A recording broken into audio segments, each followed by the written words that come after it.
Nous accueillons aujourd'hui sur le plateau de l'émission L'Histoire au rendez-vous, Madame Claire Rouhan, historienne de l'Université de Kessawa. Bonjour Claire, je suis ravie de vous accueillir dans mon émission. Mais je suis tout aussi ravie de pouvoir répondre à toutes vos questions. Merci. Pouvez-vous nous dire à quand remontent les origines de l'économie sociale et solidaire? Mais bien sûr, au Moyen-Âge.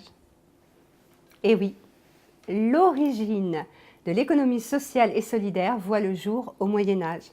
C'est à cette époque que se forment des confréries, des corporations et compagnonnages qui regroupent alors des personnes qui ont le même corps de métier.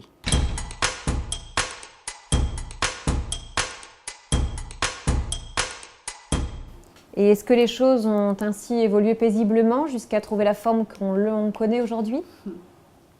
Pas du tout.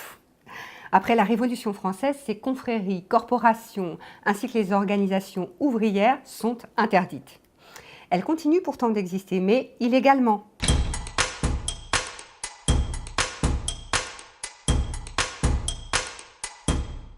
Malgré cette interdiction qui perdure, le début du XIXe siècle voit naître un intense mouvement de création de sociétés de secours mutuelles et d'associations ouvrières. C'est le mouvement de l'associationnisme ouvrier. Des ouvriers se regroupent pour produire ensemble, ils achètent ensemble en faisant baisser les produits de base comme le pain. Ils constituent des caisses de secours, ce sont les prémices de la sécurité sociale et de soutien aux grèves.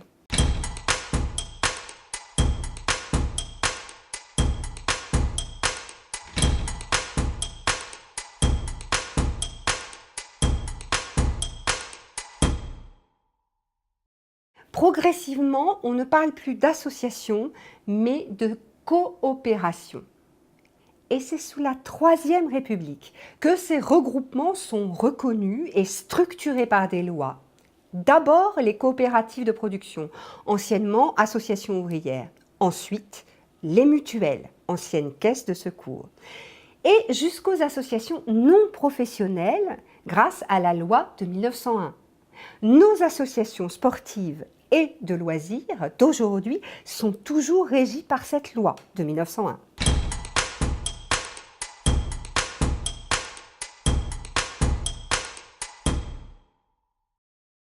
C'est passionnant, merci.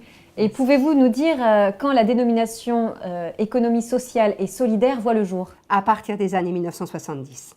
Ce mouvement prend progressivement le nom d'économie sociale, jusqu'à être reconnu dans différents textes comme un secteur de l'économie à part entière.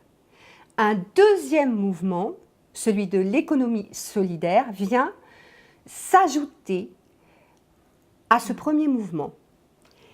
Il s'y ajoute avec l'apparition du chômage, la prise de conscience écologique et de nouvelles relations avec les pays du Sud suite à la décolonisation.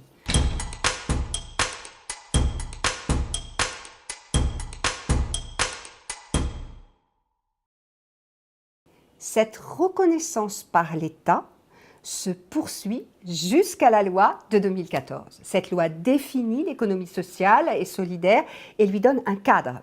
Aujourd'hui, l'ESS, c'est donc environ 200 000 associations, coopératives, mutuelles et fondations et 10% des emplois en France.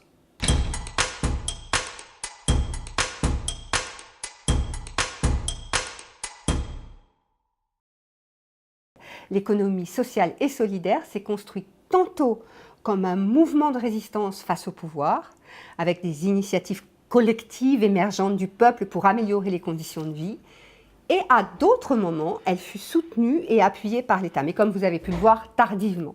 Cette reconnaissance grandissante est vue positivement par certains membres de l'ESS, et pour d'autres, au contraire, cela contribue à faire perdre au mouvement sa capacité de résistance et de contre-pouvoir. Et comme vous le voyez, les avis sont partagés. Merci beaucoup Claire. Tous ces éléments viennent enrichir notre journée sur l'économie sociale et solidaire. C'était un plaisir.